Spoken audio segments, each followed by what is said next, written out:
Welcome to the Perspectives Podcast. Josue here. And yes, I am not wearing a hat today. For those of you guys that were inquiring, I'm from the Democratic Republic of Congo. Yes, sir. I attended the Oral Roberts University. Shout out to them and everything that they did during March Madness.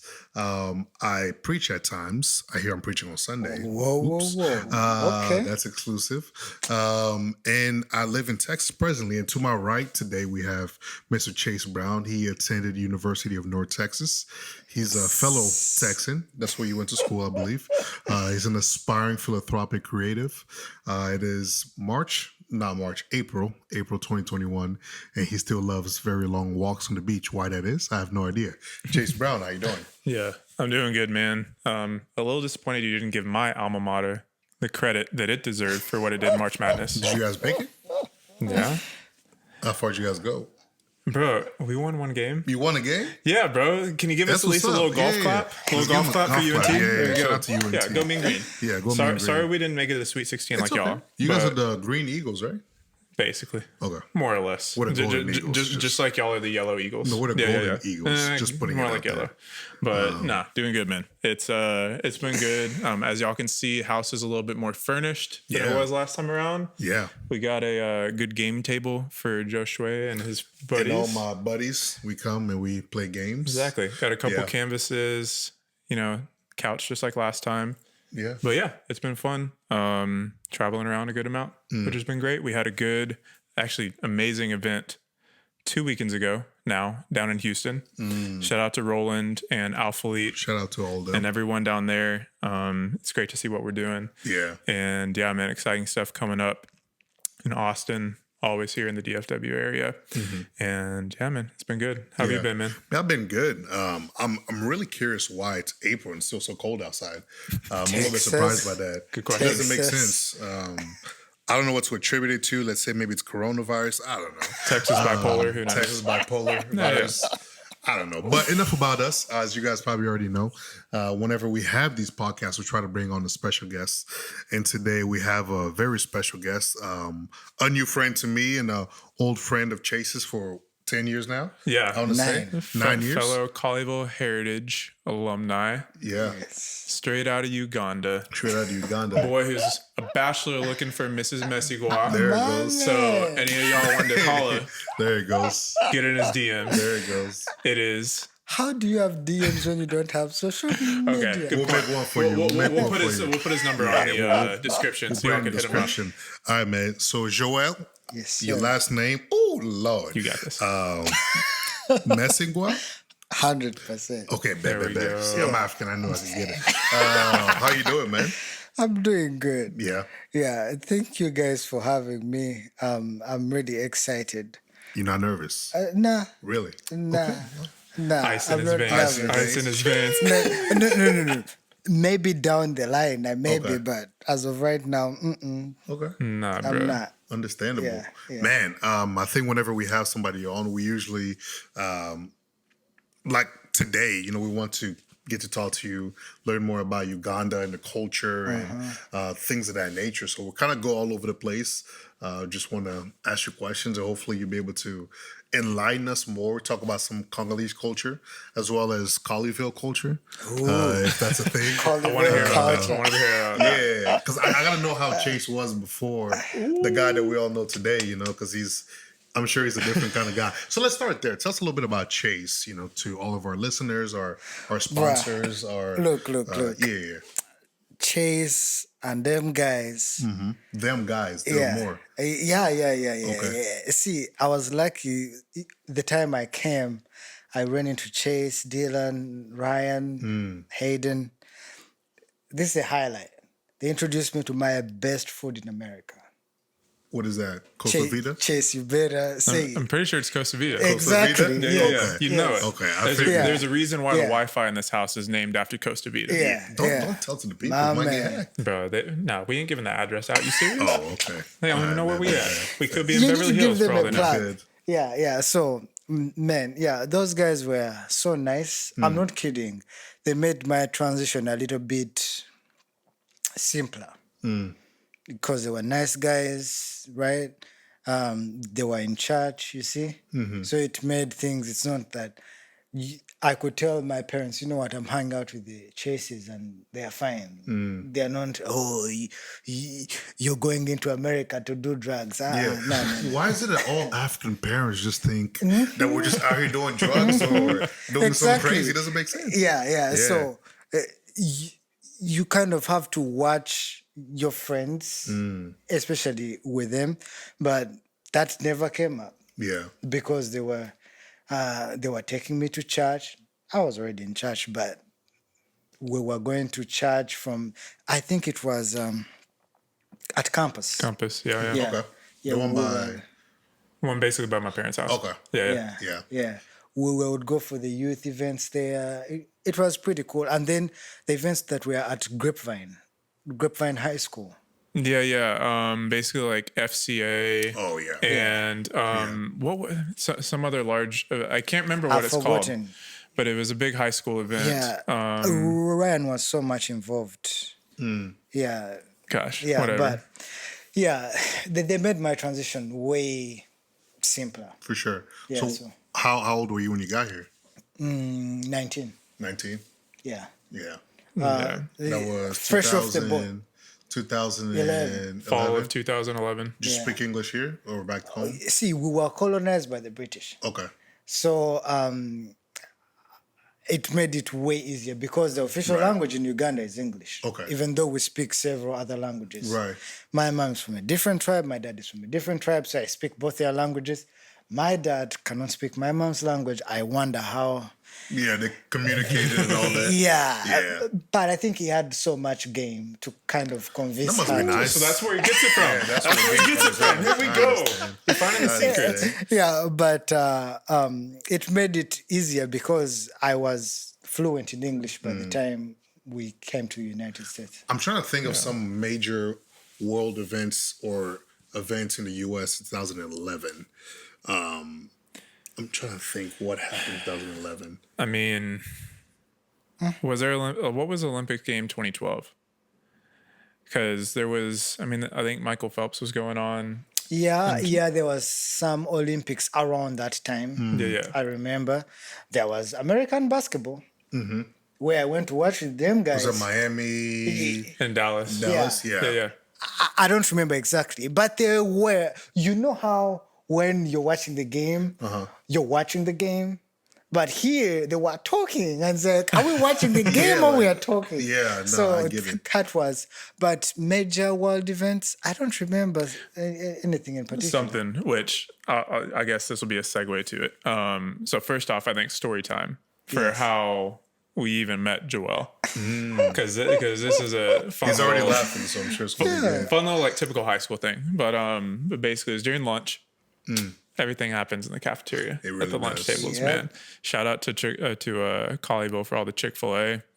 I don't even want to, Y'all got free Chick-fil-A? bro. Not free. We had to pay for Oh, it. okay. I was about to say, man, I got robbed. But it was an option at school. And I will decline to answer the question of how much food I ate at lunch. Let's just say, as Joel knows, whenever he met Chase, that he was a big boy Yep. playing football. So luckily those days are my past. Glad to say that. But was hanging with Ryan Birchfield. Shout out to Ryan Birchfield, one of the best friends in my life. Unfortunately, an Aggie. One of the nicest guys, and he's an Aggie. That's a plus. No. See- See, the niceness is not because he's an Aggie, though. The Aggies were lucky to get him. It's a common trait across all Aggies. Stop this. Stop this. I'm learning. What you want to already show your graduation ring to the See, camera, your Aggie ring? I forgot my ring. Don't have it. It's in my room. I forgot. Are to you have- really an Aggie? Okay. Are you, It's Mr. in my Engineer? blood. It's his blood. It be Goodness. like that sometimes. But was hanging with Ryan Birchfield, and Ryan comes up to me and is just like, hey man, like come with me. I want to introduce you to someone. And so I was like, all right, this is strange. Like normally Ryan doesn't do this, like even though he connects everyone in high school, but whatever. So I went with him, and Talks then to everything that moves. that is very true. Very, very nice guy. But so then we go to this table and I just see this this kind of skinny little African guy over there just at the table, just kind of sitting quietly with some people around. And Ryan sits me down and is like, hey, so this is Joel. And Joel is just like, nice to meet you, like Mr. Chase. Mr. Chase. And I was like, What? Because as well, admittedly, I think this was, I'm pretty sure the first time in my life where I met someone who was from Africa. And so it was, I I have trouble listening anyways and hearing. My hearing sucks. And so it was a struggle for me in that conversation, like trying to understand, be like, what? But Joel was so gracious in that. But so met him, and just quiet guy in a very loud cafeteria, but it was super awesome being able to get to know him. And then throughout senior year of high school, because Joel was 19, but I was 18. And so it was my senior year of high school, and he joined in high school because I think schooling is a little bit different over in Uganda. Yeah. So by the time I came here, we were supposed to go in school to be not to be in trouble, right? Because we had to be doing something. So they literally just dumped us in high school until we figured out what we were supposed to be doing. But so I went to high school for the sake of being in school, Right. to kind of not be in trouble with immigration. I'm glad that happened because I met guys that I'm still talking to even right now. Yeah, that's great. It was a God orchestrated that, and I don't think it would have been. To be honest, I do not see how better it could have gone. Because me going to Colleyville and then meeting these guys, being involved in church, knowing, you know what, I think I can do this, right? Yeah, all that was motivation. Yeah. They exposed me to things that I didn't know. Yeah. By then, Chase was driving a Mustang. Oh, yeah. You feel me? He's a crazy driver, huh? So he would come and pick me from the school, stories, yeah. playing Lacroix music, Oh, wow. with the top off, us speeding. Oh, yeah. I didn't tell my mom that. You can't tell your mom. She won't let you get in But- the car. Should have been like, what hooligans you playing with? Yeah. He was like, there are no cops around, so I was like, ooh, this is really good. Yeah. So it gave me a taste of the American lifestyle that I wasn't used to in Uganda. So let me ask you, along those lines, coming in, because for me, when we came, there was already a huge Congolese community in the DFW area. Was it the same for you guys? And the reason why I asked that, because, being able to connect with Chase and Ryan and some of the other guys, different cultures, how was that for you trying to assimilate into the culture? So, when we came, we found out about the Ugandan community.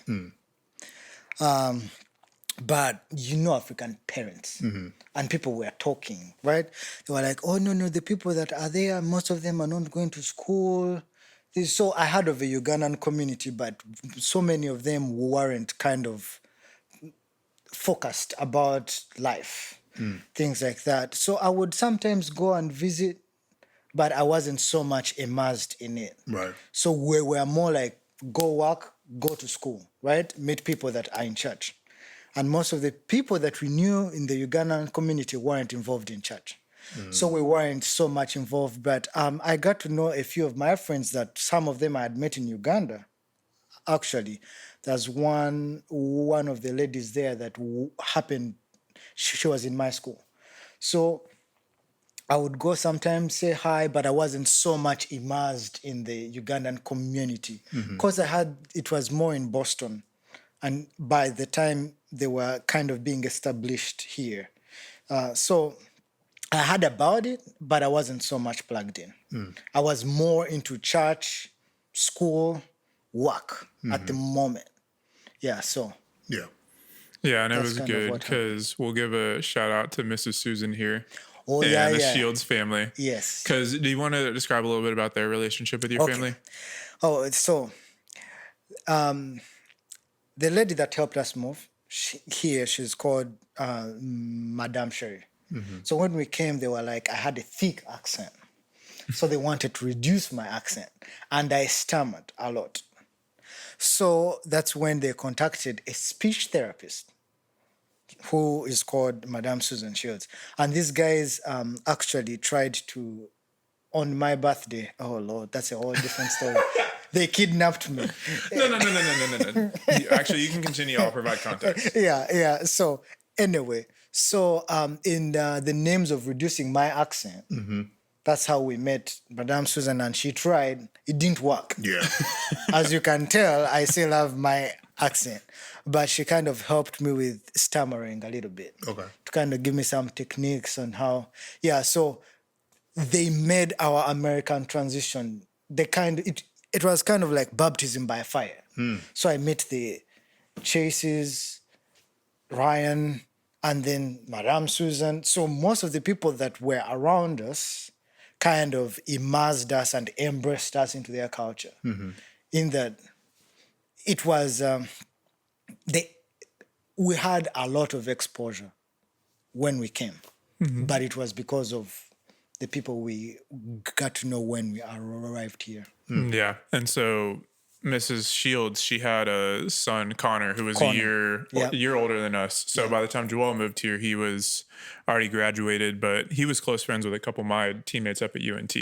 So I'd known Connor obviously through high school, and then for a while, I actually saw him a couple weeks ago over at a birthday, which was funny. He has been living in Colleyville for his apartment, because of the flood. Yep.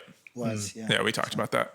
But so their family, actually, once Joel and everyone, his whole family moved over here, Joel was connected, and then was Joy and Jemima connected to Compass at all? Or like they were more Gateway? Much. Yeah. And so Joel was connected to kind of Compass through, Ryan and Landon, Hayden, and all them, some high school friends. But from there, it was after some of us moved to college, and then Joel was here working on kind of immigration paperwork and schooling and things like that. He was at TCC, killing it, paving the way to become an engineer, engineer that he is now. Yes. But so pretty much at that point, then like the Shields family really started to get them integrated into Gateway. Yeah. Which I'll say was super cool for me because, like, as you know, like I've been a member at Gateway for basically 9 years now. And so my senior year, I did an internship under my pastor, did all of that, and then didn't really know what my calling was specifically. And so he was like, hey, you should go up to UNT. You can play lacrosse up there, get a business degree, because that'll apply to anything. And then from there, give that time to God to really be able to like figure out kind of what he wants you to do. And so during that time was really whenever God got me integrated into Gateway. Because after the internship, he kind of led me of like, hey, like, it's time to leave the church, because I grew up at the same church like my whole life. Small little church, Methodist church, shout out. I remember it. Bro, opposite Colleyville Heritage. Exactly, right across the street. Yeah. And so from there, super great time there, but it was just time for me to go to the next chapter. And so from there, went off kind of on like my own faith journey. Is kind of what God called it. And so throughout college, really got integrated into Gateway. And with a lot of my high school friends, like moving out of town and going things like that, Joel was one of the main, like, constant people that was in my life through that transition. And then throughout college as well for those first 2 or 3 years. And so it was always so much fun being able to like go to Joel and Madam Susan to Gateway, because the first 2 or 3 years that I was going there, it was just me on Sundays. In terms of my family, because my family was still going to the Methodist church. And so I'd be going to church with Joel. Sit in the same place. Same place. But yeah, Joel, Joy, Jemima, the Shields family, all through Sundays. Yeah. And so it's something that was absolutely amazing. And that, like, we'll get to this a little bit more later on, but that Joel was really like a big inspiration for me in terms of just how committed he was to the gospel and God's word, because it's something that in America we could just get super comfortable and things like that. And I mean, frankly, I don't think it's just America. A lot of places in the globe where there's certain luxuries we can get comfortable. But it was something that Joel, even with those being present, like still took things so serious and was so genuine in his faith. And so that really encouraged me and kind of pushed me in a lot of things that was kind of going on during those formation years. Yeah. I mean, so coming here, like, while you are 19 years of age, I came when I was Oof, 9, I want to say. So I was still a kid. I didn't really know yeah. what was going on. I'm like, okay, I'm going to get on this plane or whatever. I But think you my came sister was around 9, 10 when, when we came to United States as well. So oh, wait, Well, she was around your age. wait, who was that? his little sister. Yeah. Oh, got you. Yeah. I got confused for a second there. I'm sorry. But you coming here at that age, like, you had already been back home, in Uganda for such a long time, starting to, get a worldview. I just actually kinda didn't see. want to come, to be honest. Okay, Yeah. I get didn't into want to that. come. Yeah. He had a little honey back in Uganda Oh, that you was had a calling his wife name. back in Uganda. No, Wow. no, no, Congrats, bro. You didn't say that. Congrats, man. Actually, yeah, coming here ended my relationship. But anyway, a Wow. long story. But by then, towards the end of my high school, that teenage drama confusion, right? I was a little bit confused about life, and I was reading Purpose Driven Life. I was like, why am I supposed to? Oh, by the way, I'm a pastor's kid. I was a pastor's kid. Yeah. With everything that comes with pastor's kids and Jesus, the blood of Jesus has redeemed me. I was very stubborn, but I'm a little bit better now. So by then I was like, you know what? I think there's more to life, right? So towards the end, I was reading Purpose Driven Life, and that's how I got to know about Caris Bible College and Andrew Womack. So I started going to Bible school, right? Just to know God better, not to become a pastor or anything. I just wanted to develop my relationship with God, and I was introduced to grace, right? Understanding the revelation of the gospel. So by the time we were in the process of coming here, I didn't want anything to do with to come here because I was getting into Bible school. I had all my friends. I was going to come to the US anyway to go to Colorado to finish my Bible school. And I was kind of on a path. But then my dad got an opportunity for us to come here, and I was very opposed. Matter of fact, my mom forced me into coming. But I'm glad, always listen to your mama. Yes, they were right. Because, I think it ended up being the right decision, but it wasn't something that I was very excited to come to America. You know how teenagers think the best thing, Right. you know the best thing, and I would admit I could have been wrong then. Yeah. But To kind of share in that, which maybe you kind of remember, summer after graduation for high school. That's kind of the summer that you just kind of want to stay at home because you think that you're never going to see your high school friends again after they go to college. Like, even though you're going to come back, for Thanksgiving or winter or whatever, Yep. you think you're never going to see them. And so that was the first time that me and my family went over to Paris to go see my dad. I do remember that. And the whole time prepping for that, I did not want to go. I wasn't sitting there, but I was just very internally frustrated of just like, man, like this is gonna be like whatever, like more or less like a waste of time. Like I want to spend time with my friends that I'm never gonna get to see again, and like same sort of kind of like stubborn attitude that you think you know what's best, kind of thing. And so that's kind of one of the regrets that I have is like kind of my attitude during that trip wasn't the best. Yeah. And I wasn't the most honoring to my parents. And at the same time, like that was looking back, like I wish that would have been a trip that I took so much opportunity. Like I took advantage of that opportunity with how much I value culture now and how much thinking back on it that I love like Paris and that city. And then, I mean, the fact that like, yeah, me and my family go on trips like 1 or 2 times a year, but still don't really see each other too much with everything. And so that teenage stubbornness can kind of get in the way. It's real. Like after you graduate, you're like, my parents were kind of right about a lot of things. I know that tends to happen, but yeah. So I mean, you came. That was such a great decision. Now that you look at it, what was your, I guess, outside of meeting Chase and some of the other guys, like what was your impression of America? Because what I was trying to say was you were already 19, so you kind of already had a worldview on things. What was your impression of America and just in various things, whether it's music, food, or different things like that? Okay. It's very interesting. So let me preface this. We were in Bible school, and Andrew Andrew Omar came and told us, "You people, I wish you don't know how easy you have it here This was in America? in Uganda." Oh, in Uganda. Yeah. Okay. He was talking about the parable of the sower, how the cares of the world come in and kind Gotcha. of choke the world, Yeah. but in Uganda you have less distractions, right? So because really life is kind of hard, right? You have to rely on God, right? So it's easy if you commit yourself to God to easily grow, kind of, because people are always praying. Uganda is mostly Christian, mostly Christian. So I was like, excuse me, sir, you're kidding. You understand? Because I'm like, it's because you're in America that you think the people in Uganda have it easy. Right? But then coming to United States, I'm like, oh yeah, I really understand. Right? Because first of all, you have to work. Okay. You understand this concept of African time? Oh, yeah. Yeah.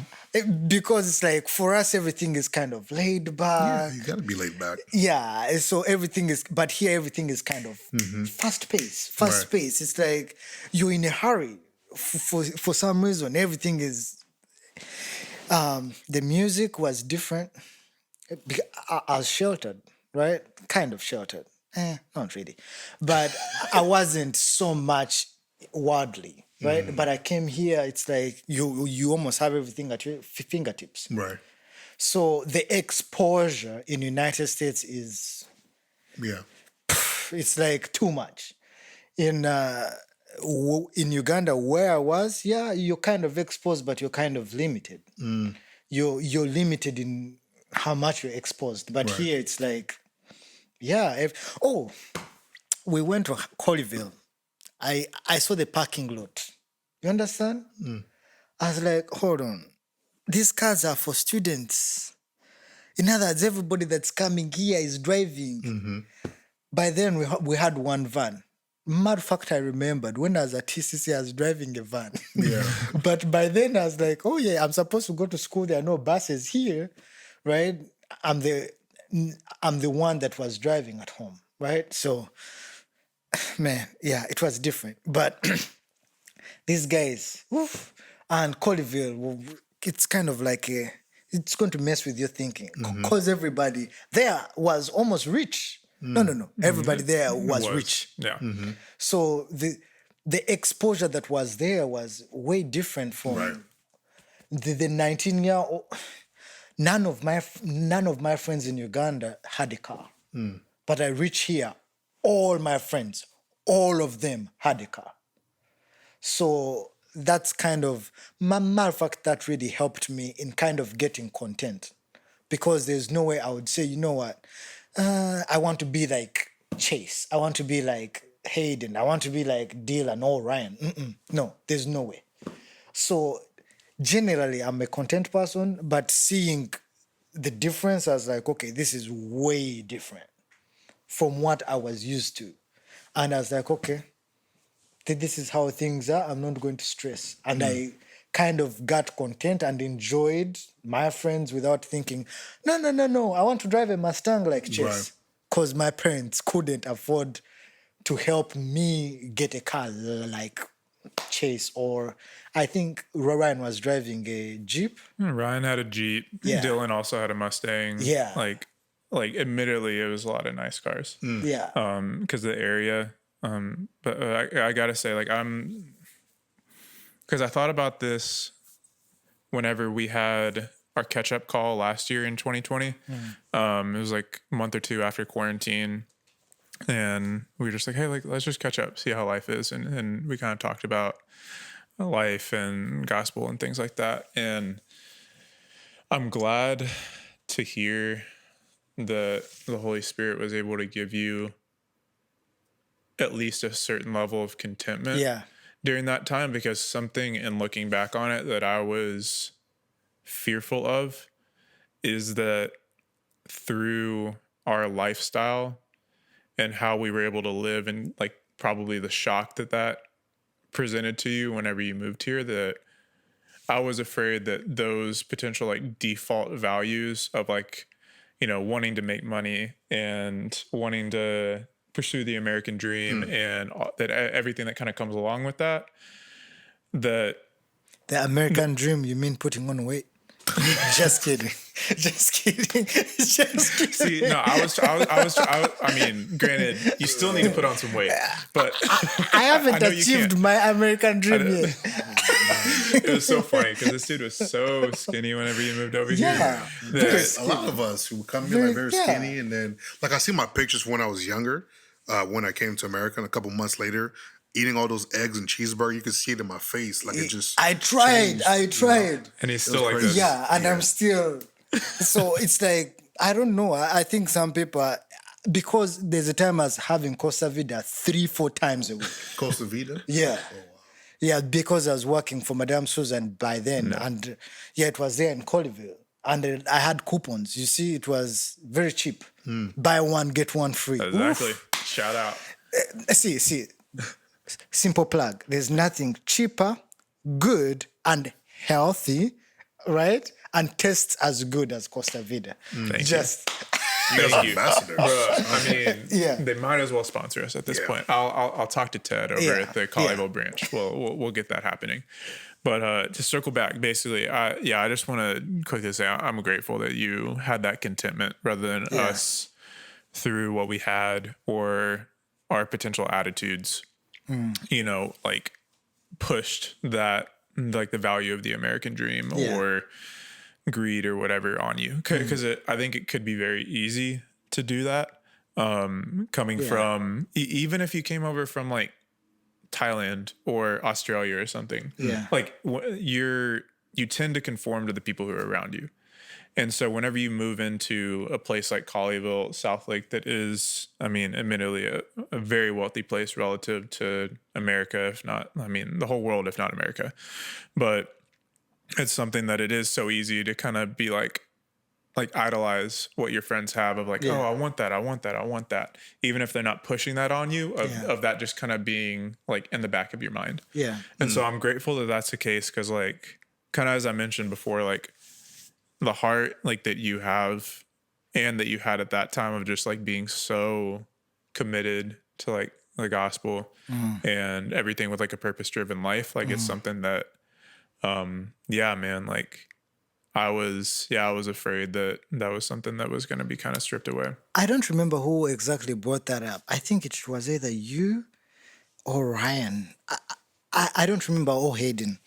Exactly. They were like, are you not affected? I was like, not really. Not affected by,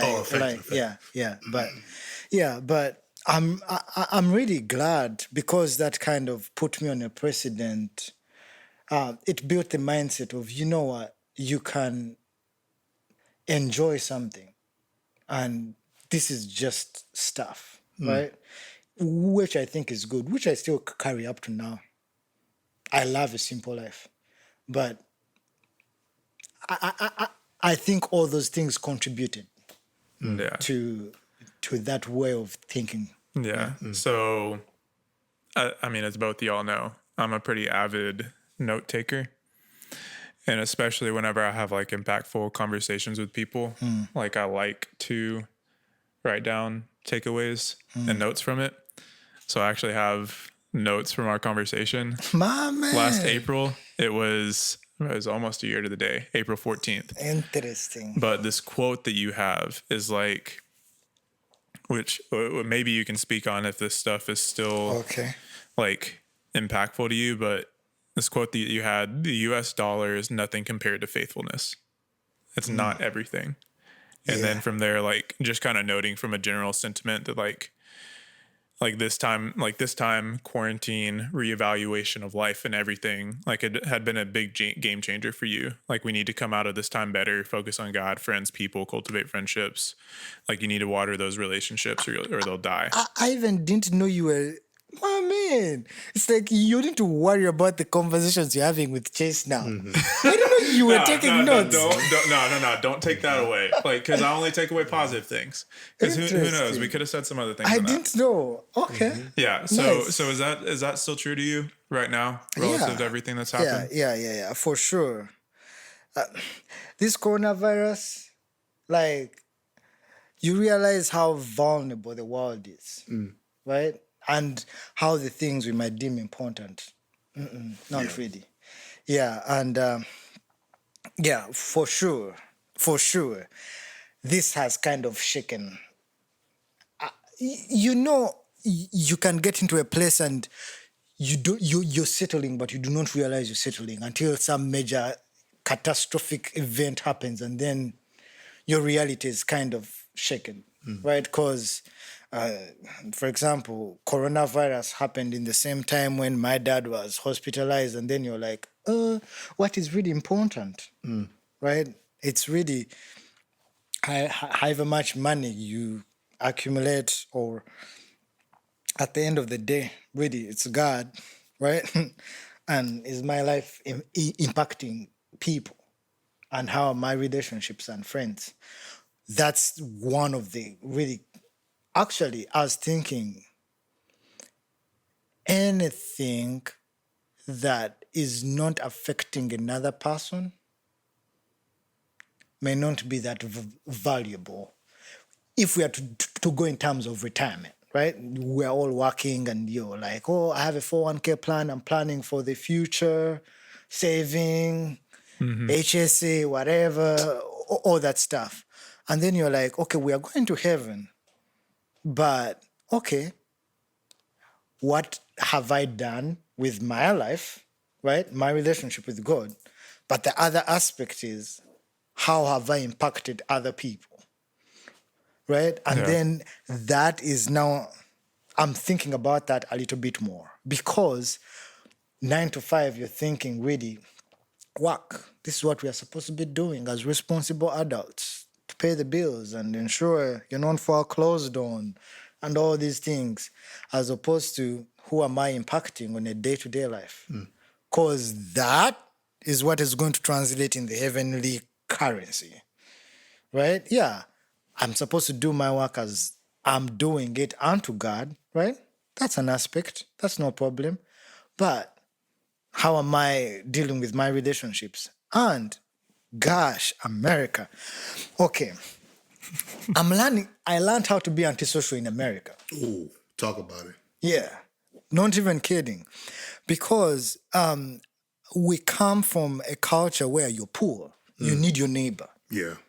You relating with your neighbor is a necessity. Right? Otherwise, if you don't have salt and the shop is closed, you need to go and knock on your neighbor. Excuse me, sir, can I have some salt? Things like that. However, here, you can be there and you even haven't talked to your neighbor for a long time, right? Because we are in an individualistic, independent society, right? I go make my money. I have my money. I can solve everything that I need. Or I come from a well-to-do family. If I cannot, I can contact my family and they'll help, right? But in Uganda, you do not invite anyway. Now it's being changed because I've been here for a long time. You do not send invitations for funerals, weddings. People just show up. Right. Yeah, I'm sure now things have changed because we are being westernized, things like that. And of course, there's some sense, there's some order in organization, right? And having things in order. But I feel like in America, we've gone all the way to too much organization, even in church. I'm involved in church, and, you know, at Gateway, it's like when you're going through a worship set, this is it, right? As opposed to some African churches, now it's like too much of the spirit. The spirit is controlling, and you do not know when the next song is coming and how many choruses you're singing. Right. Yeah, so anyway, I said all that to say that because of the culture, you end up sacrificing relationships, right? Because it's more of work, right? Ensure my needs are met, my family's needs are met, and we sacrifice relationships. And at first, I was like, okay, that's weird. But then the more you live, the more you kind of get okay with it, right? Until something like Corona realizes, hold up, okay, I'm making this money, but this money is not fun when you do not have friends to enjoy it with, right? Or there are some things that it's like, nah, there's something more to life than just going in and clocking in. And yeah, so that's kind of, I'm coming to the realization of that. And kind of really going back to my roots and being friendly, I think Ryan was very, very, he was more of in our culture. You meet a stranger, you say hi, you help them, as opposed to, okay, the time, so funny. We arrived, when we came to Colleyville Heritage, we looked weird. You know, when you meet a person, you're like, okay, this person is really different. Yeah. And the people, you know how the culture is, like, you meet a person, you have to smile, right? I didn't know that. So literally, I was with my sister and she was very confused. I said, a person met me and said, I was like, what's wrong with this person? Yeah. So then I was like, we had to go and ask Madame Sherry. And she's like, no, when you meet a person, you have to smile. I was like, is that how you people smile? Yeah. So it's like, but it's more of a smile and a hi, right? As opposed to getting to know a person. And kind of developing relationships. Right. And that's kind of what, unfortunately, I am learning to do in America, right? Otherwise, people may say, you're a creep. Right, or things like that. Yeah. My default is how friendly can talk to everybody. Right. But that's kind of different because of a byproduct of our busy schedules. Exactly what you're talking about. Yeah. Yeah, no, that's really interesting. I heard a quote.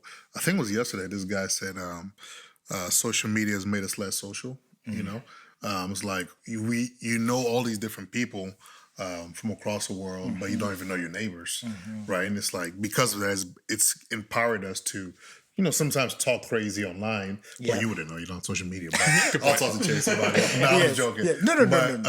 That's the reason that's why I left. For because real. you were talking crazy to people? No. I mean, look, this dude is so aggressive. No, He's slinging it online. I'll talk crazy to my friends in person. Good point. Yeah, very good point. But no. Because people were being fictitious, right? Because then you look at a person's social media, first of all, they are filtering everything they are putting on there. That's like the best version. That's a highlight, right?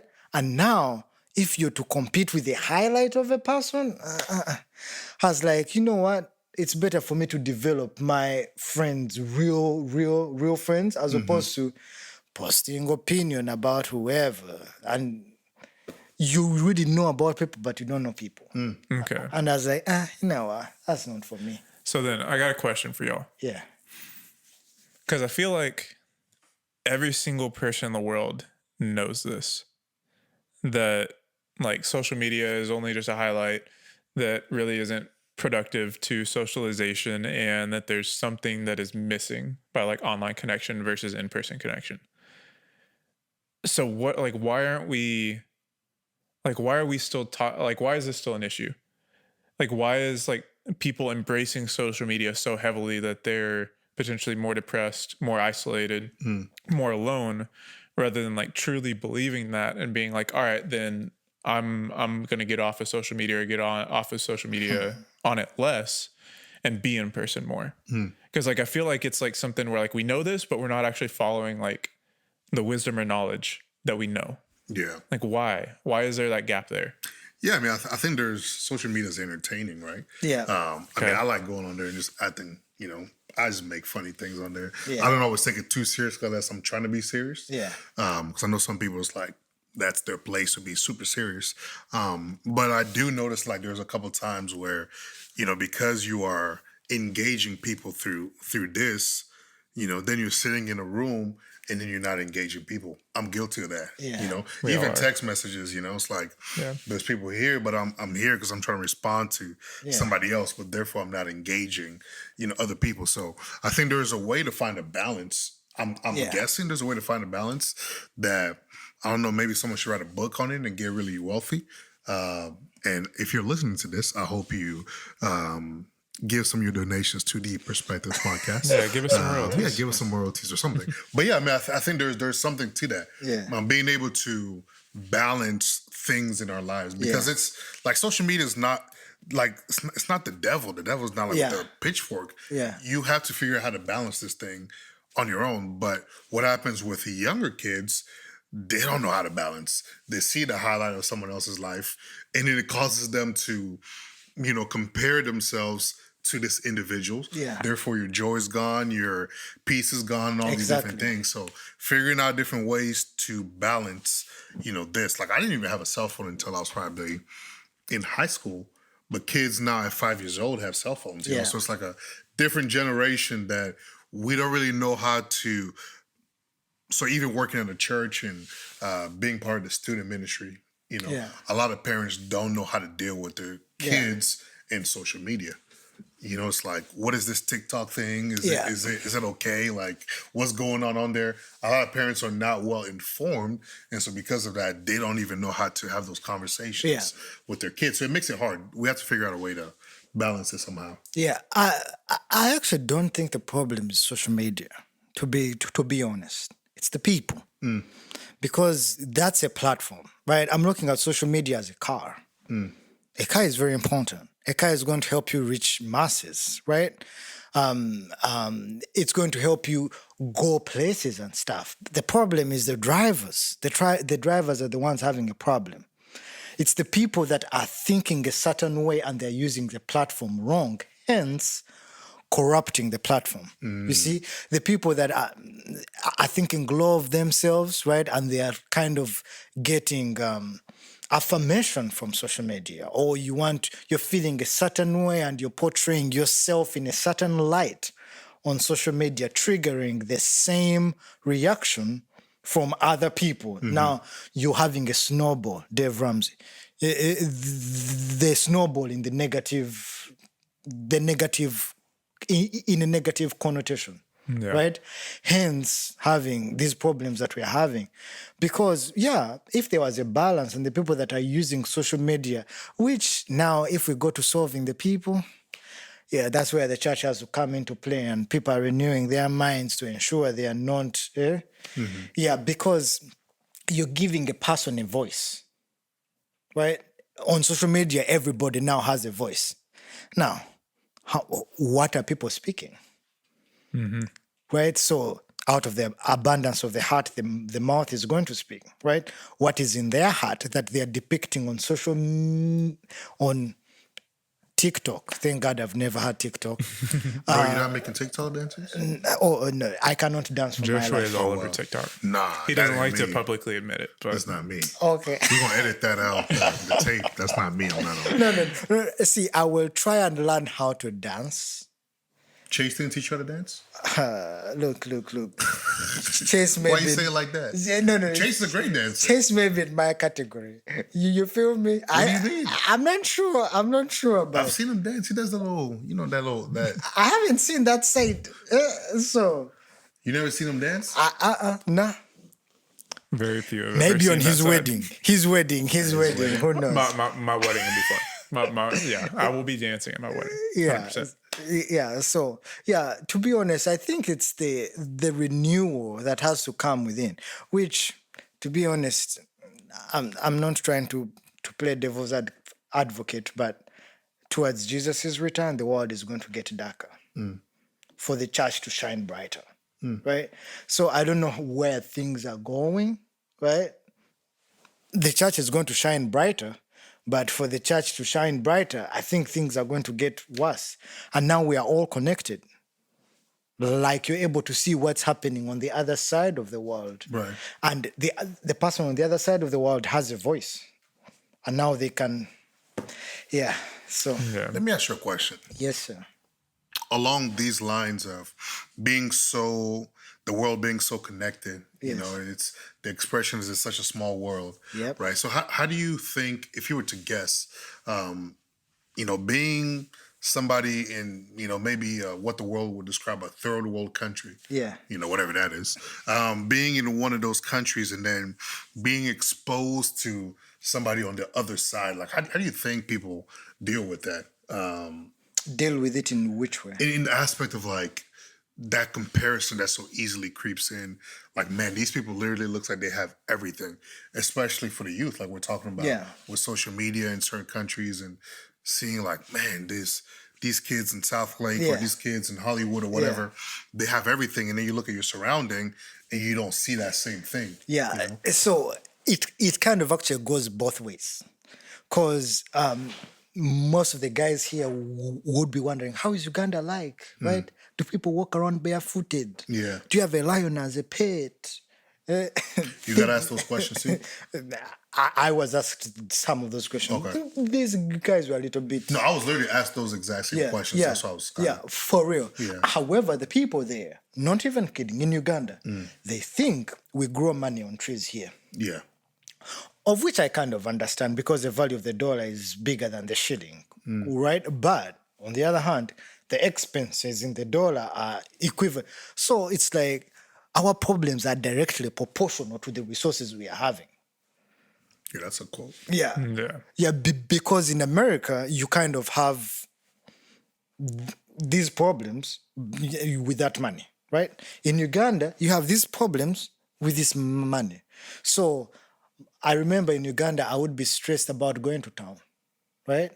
But in the United States, you're stressed about different things.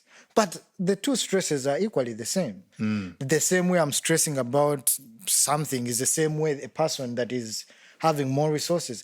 So the thing that I've learned, I'm not kidding, from seeing the two worlds, because here you want something and the other person there wants something. So it's kind of to the scale of what, and the more you realize that if you think yourself kind of make it medium, you have a happy medium in there. It's like the people there think, oh yeah, America is all this thing, right? And then when you come here, you're like, oh my God, this thing is very complicated. Because I remember my mom was working 2 jobs, right? I was digging. The work that I was doing in America, I wasn't doing it in Uganda. That's the change. Because in Uganda, we were kind of middle class, right? Yeah, we weren't doing so well, but we were middle class.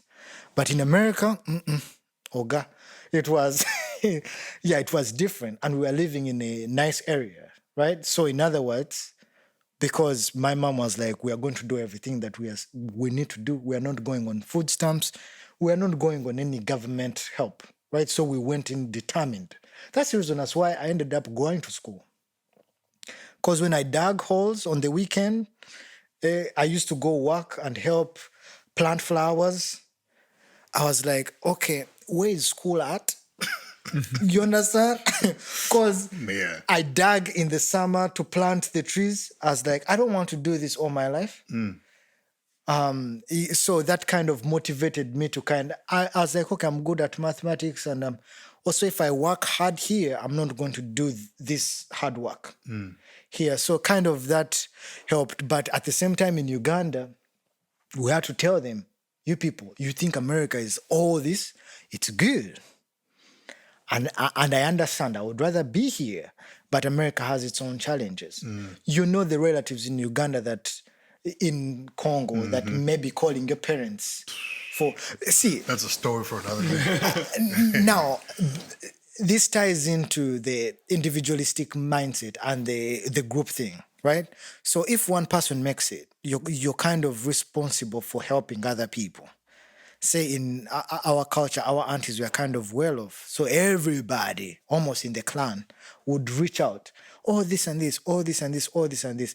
Now, that's what would happen when you come to the United States. Excuse me, because you're perceived like you're in a better place. So then so many family members contact you, right?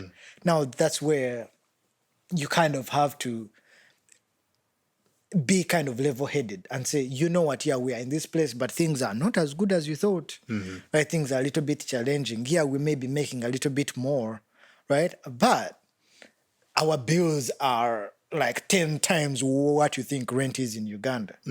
Yeah, so that kind of bringing things to balance, right? Telling my friends here, man, Uganda is not as bad as you think because the people there are exposed, right? On a smaller scale. And the people in Uganda, you're like, oh, bruh, things are not as bad as you have it in Uganda, right? So kind of having the level-headed mindset of, you know what? God has put me here and things are going to be all right. Things are going to be tough, the same way they would have been tough in Uganda. But you have a little bit more resources. And then when you're a good steward, you can have a bigger impact in Uganda. Because a little bit in America goes a long way in Uganda because of the power of the dollar compared to the shilling. Yeah. I don't know if I answered your question. No, it did. It did. Yeah, Yeah. that was great. Good. So then kind of going off of that, Yes, sir. I think it would be good for you to be able to share some of the cultural differences in between Ugandan and American cultures, and whether that is values, whether that's society. You've already talked about some of them, but I think one of the things we could talk about is traditions. And I'll start out with sharing a story The birthday one? to kind of circle back around to whenever you claimed that we kidnapped you. Yeah. 'Cause, No. You straight up kidnapped No, me. total fabrication. No. No, unless you're saying every Ugandan gets kidnapped on their birthday, No. then no. This is slander. I'm not accepting Okay, this. you say your version and I will say my version. Yes, there are two sides of the coin. You see now? That's This true. is one side, this is another one. Say your side. So, Joel, it's during the summer. Your birthday is July? June. June. So he tells us, hey, so it's Ugandan tradition to do all of these different things on a birthday. And so me and the whole group of us are just like, hey, like, you know, we're going to go off to college. Like, we like, you know, that whole thing I've already said about your college after graduation. So we're like, all right, well, we got to do something, like just completely blow it out for Joel's birthday. And so we get this whole big plan together. And then I can't remember who picked him up, but Hayden. that's what Hayden. I thought. So basically, long story short, some of the things that are quite common in Ugandan tradition for birthdays is for eventually the birthday person to be essentially, what would you say, covered in their birthday cake? Later it's bath, And- not B. It's B-A-T-H as opposed to B-I-R-T-H. Yeah. So it's a birthday. Wow. Yes. So they are going to soak you in everything that they can find. Including urine. Yep. And so obviously, as being respectful friends, we did not go that far, Yep. even though we were within our right to be able to. But all we did was take him out to dinner, and then in the parking lot, just throw a birthday cake on his face. And we'll put some pictures up on the screen because I still have some from that day. But it was a good time. Okay. And so you can share your events. Okay. So let me do some clarification here It's because just a regular birthday party, Ugandan birthday party. So depending on how crazy you are, right? You understand? Teenagers sometimes don't. Oh, by the way, this happened to my sister. My sister doesn't know how to swim. Just like you understand. So many of our people are afraid of water. No, they cross. Yeah. Let me not take that direction. But we don't have a healthy relationship with water. Guess what? My sister, for her birthday, they dunked her in the pool and they had to rescue her when she didn't know how to swim. So it's usually started with water, right? But you understand, when you give a devil an inch, the devil takes a mile. So we didn't, in my high school, matter of fact, I was looking at one of my friends is called Tony. I was watching Watoto Church. He was singing and I remembered. I remember in high school, this is kind of messed up. High school, when, you know, guys, when you wake up, we're like, okay, instead of putting our pee in the toilet, let's collect it because it's Tony's birthday. You understand? So Tony was covered. And this was Told my you. best friend. He didn't talk to me for like a few days. So yeah, you know, the food, the remainder of the food, usually here we put in the garbage disposal. Yeah, went to the kitchen, got.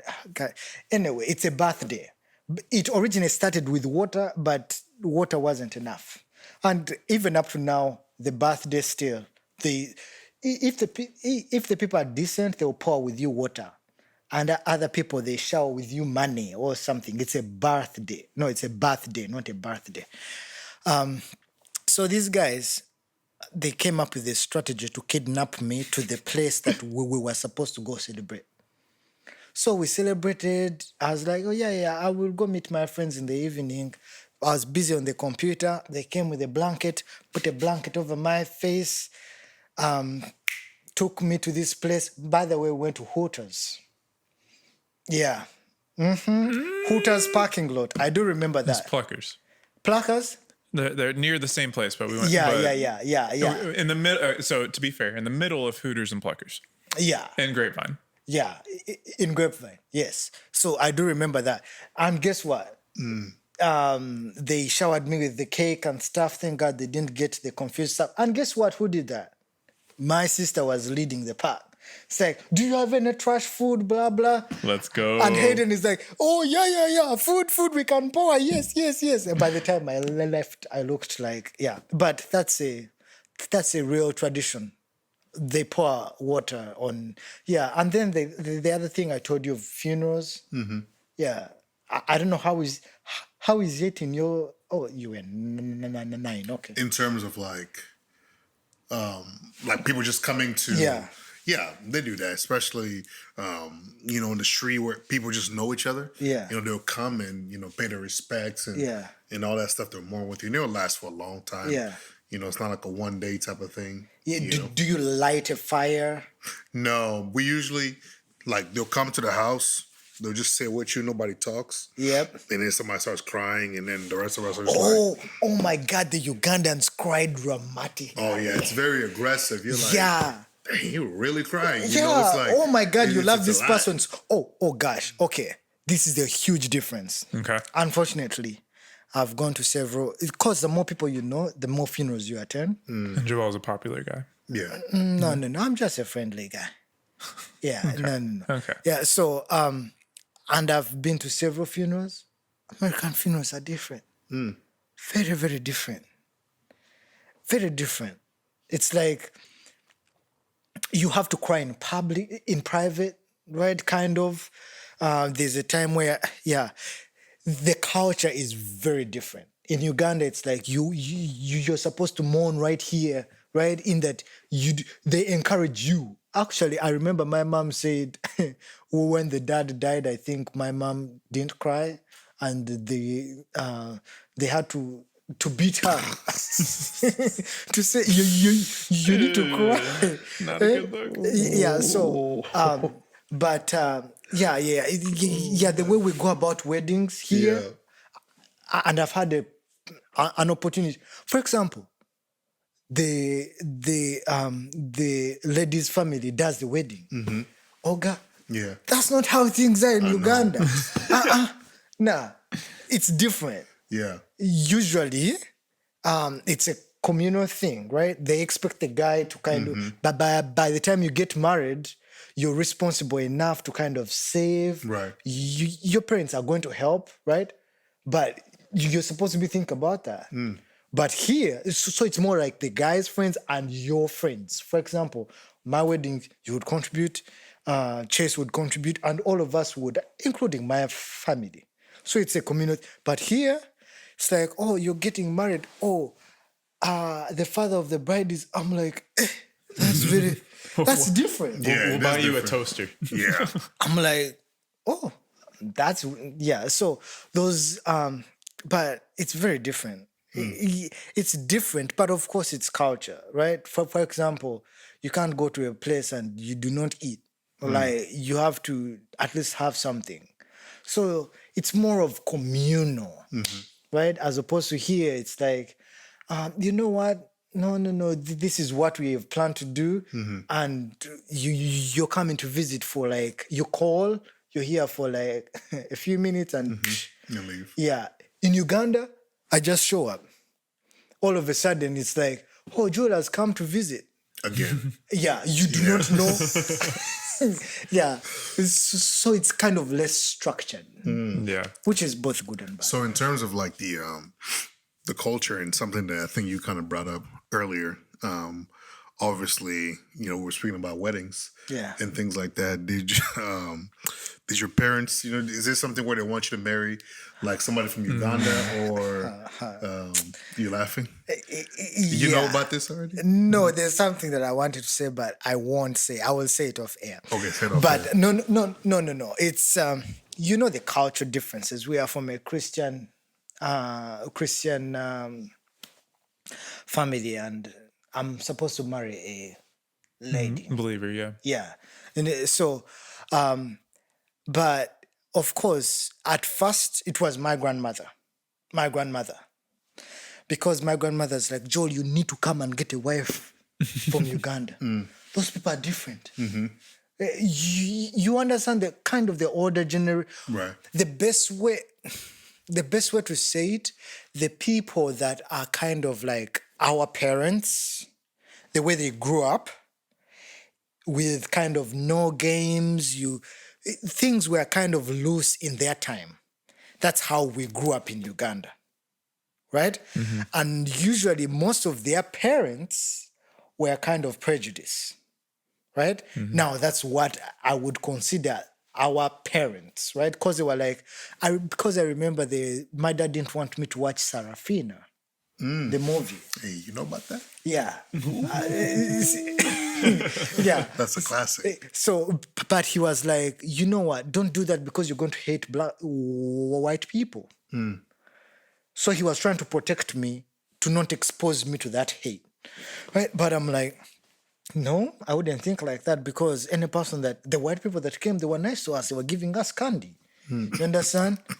That's the reason as why these guys were going to nation trips. I was like, take candy. Yeah. Take candy. Everybody's going to like you, because that's what I like. I do not care about if you guys have come to build us a well, all these things. You bring us clean water. I don't understand any of that. Yeah. I like candy. And then they bring us soccer. You understand? Yeah. Soccer is like giving a child here an iPhone plus all sorts of video games. Because now you're giving us something that we are going to... So those games and candy, it's the old people that cared about clean water and those things. No, not that we had that problem, but the people in our neighborhood that were less disadvantaged, they cared less advantaged. They cared about candy and games. But hold on, I lost my train of thought. The older generation and marriage and all that. Yeah, so my grandmother was kind of more prejudiced. Joel, don't bring a white girl. I was like, okay. And that's when Obama, they allowed same-sex marriage. This is a joke that I didn't want to say, but I'm kind of forced into it. So when they told my grandmother, you know what? In America, now we're allowed to marry men. My grandmother said, you know what, Joel? If we are at that level now, you're allowed. It's pretty cool. Yeah, you're allowed. But my mom and dad, no, they were okay with it, because, to be honest, right, that's not fair. Because the culture and the environment that I'm in, right, of course I understand my culture better, right? I'm more exposed to my culture. Things are a little bit easier. And of course that would be a culture simulation, right? Because I still have to learn how to deal with my friends here, even you, because you're from a different culture. So that culture shock is going to be there, but it's less, right? But if I say, I'm going to get married to only a Ugandan or only a black person, I'm cutting my chances of exposure to like almost 20%. If I go to Uganda now, I have to pick a wife from Uganda, which makes things, now you have to process papers, all those things, immigration. Yeah, so no. My family is open because they understand that. But my grandmother, no. Yeah. She didn't want. Yeah. But now she totally understands, and she has seen our friends and how they've welcomed us. I remember when my maternal grandmother, who passed away, she was living in Canada. And she had this idea of what the people in America are like, because they kind of had a harder transition. When she came to Colleyville, she literally gave me her blessing. She's like, Joel, if the white people you're marrying are like these, please bring. Because they were so nice to her. They were like, oh, yeah, these people are nice. Which I think it's kind of ignorant on our case, right? To kind of remove a group of people because of maybe they are black. Because that's very ignorant. Because there are some really nice black people. And there are some douchebag black people. And there are some very crappy white people. And there are very good white people. So it's really depending on a person, right? And you can find good people and bad people everywhere. Yeah. So my family is open. Yeah. It's And funny. I'm very open. There we go. All right. I got so somebody for you, all don't worry ladies about out there that want to holler. Yeah. Joel is open. Yeah, he's Oh, open. God, now. He's Verbatim. open. But no, I love it because Pat kind of said a lot of the same sentiments. Yeah. Whenever we talked with him out in LA, and I love it.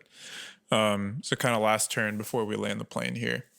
Something I want to get your thoughts on is, what do you think? Which we typically ask this in like the cultural conversations, and is something that we love to learn about. Is like, what do you think is some things that American culture could learn from Ugandan culture in terms of like values, whether it's community values, personal values, ways of life, and then also flip that. What are some things that you think Ugandan culture could learn from American culture and things along those lines? Yeah, I kind of touched about it. I think even the Bible says it. Life is not in the abundance of the things that you have. And you kind of hinted about that. Yeah. That's important, but it's a tool. But the culture here is more like, I think Andrew Marx said, get all you can and sit on your can, something like that. It's like you're collecting everything to kind of, So if American culture kind of, it's important, but it's not that important. In the grand scheme of things, they said it takes 75,000 to live a happy life. Right? Yeah, that's where diminishing marginal returns start to set in. Yeah. So, but a lot of focus. And sometimes I'm trapped into that myself, right? So I can constantly have to renew my mind on that. That's, if we can reduce the individualistic mindset. And that's what, as Christians, really we are supposed to do. Look out for your brother. At the beginning of the church, they sold everything to live harmoniously, right? I think we would make, not that, I'm not going to go and sell my house, right? Because then my family would be homeless and stuff, things like that. But no, it's the idea of looking out for each other and everybody's wellness, kind of, you factoring in all that. And then, honestly, that has crept into Ugandan culture now as well. Because we're in a global society. What happens in America is happening in Uganda now because people were watching the same TV. They have Fox, BET, CNN, everything. The celebrities, they are seeing the same celebrities we were seeing here. So that's kind of creeping in. And then the thing that Ugandans would learn, I think it's being content, which is the thing that I learned here. Because you might think, you know how you say, you know what, when I finish college, I want to be content. And then you finish college. When I get a job, I want to be content. You get a job, you're not content. When I get a wife, I want to be content. You get a job, you get a wife, and you're like, oh, life is challenging because there are some things I didn't fix that I need to fix. And then you're like, okay, when I get a kid, when I buy a house, it's like this dog that has something that you're constantly chasing, right? As opposed to, you know what, I'm enjoying currently this. right? And I feel like if we do that in Uganda, not that you shouldn't pursue or plan, right? You're supposed to plan, but kind of live in the moment. Because I might be walking out from now and Jesus says, welcome to heaven. Jesus, hold on a little bit. I'm not ready yet. Because if I show up right now, no. Yeah, so it's like having contentment. And that's what I think we both can learn from each other. Because when you come to America and you realize, life is challenging, but life is challenging in Uganda. Right? So we are almost, so if I'm content, not that I shouldn't aspire for better, right? But I'm not going to sell my soul, right?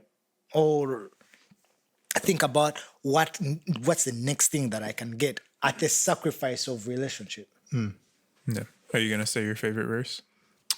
Ooh, I wasn't planning on it, but I might as well. 1 Timothy chapter 6 says, "Godliness with contentment is great gain." You know, and then Philippians 4, before Uncle Paul starts talking about, you know, I can do all things through Christ who strengthens me.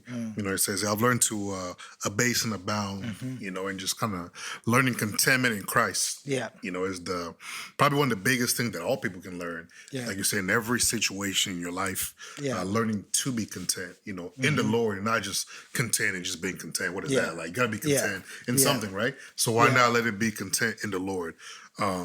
Yeah, and I think that's such a good place for people to be, because I feel like it really removes a lot of you know, comparisons and I had to be here, I need to be doing this.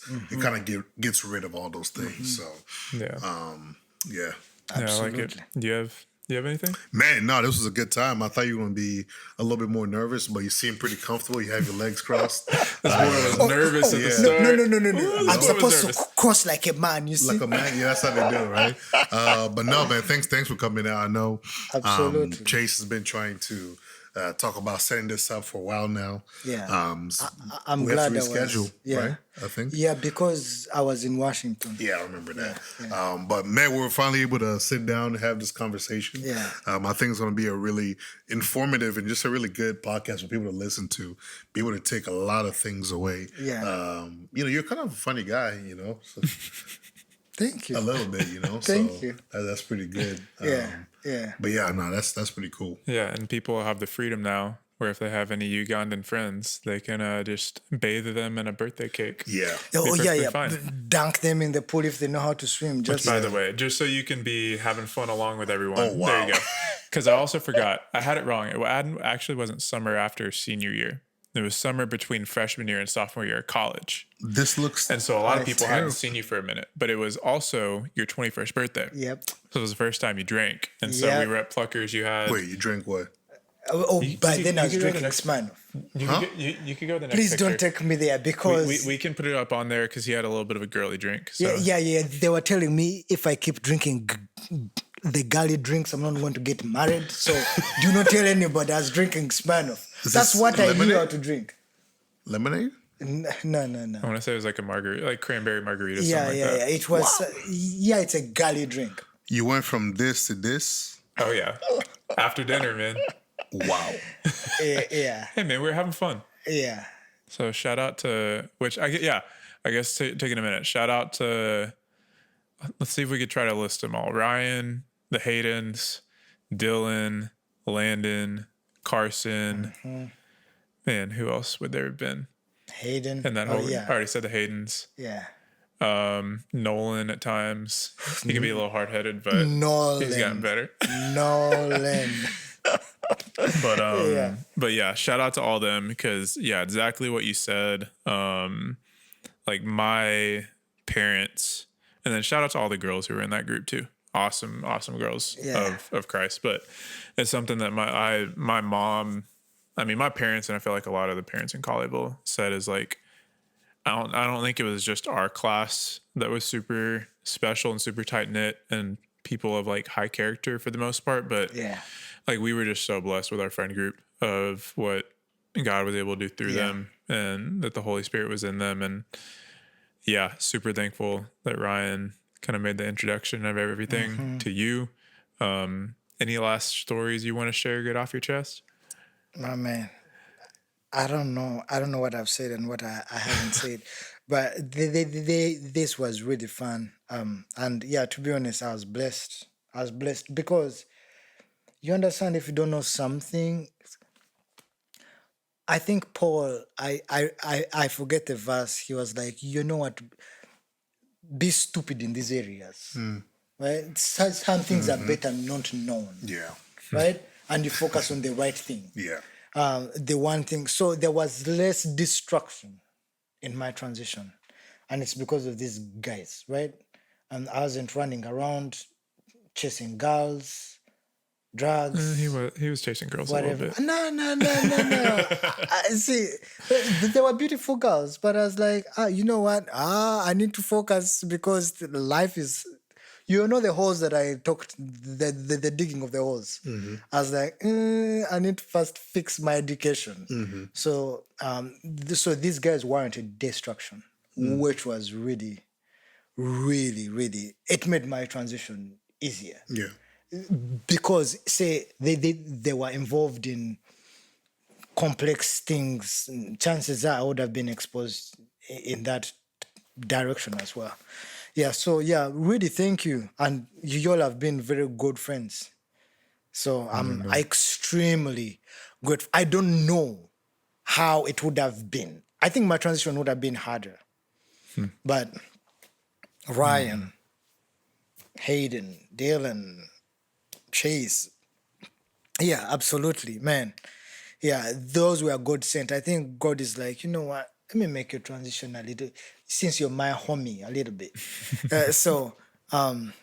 But I'm really very grateful. I'm grateful. And absolutely, thanks for inviting me on the Perspective podcast. This boy's smooth. Yeah. Goodness.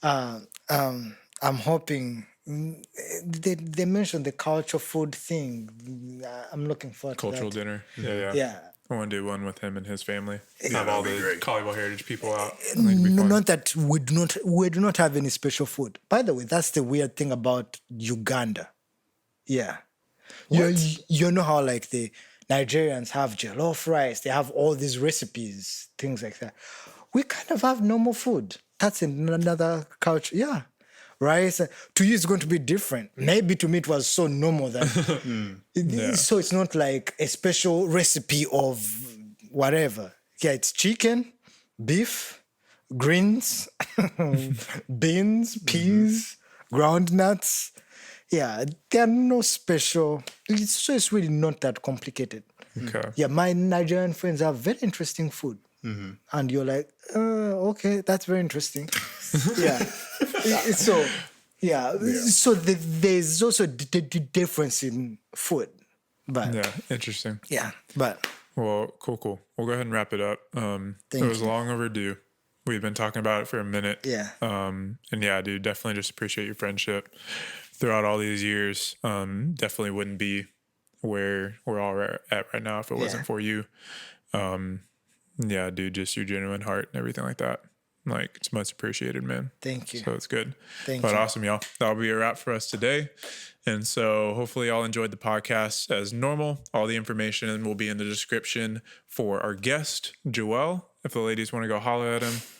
Also for us, if you want to support the podcast, support the outreaches and everything we're doing like that. If you enjoyed the conversation, please like, comment, share, and subscribe, all that fun stuff. So until next time, much love. God bless. Peace.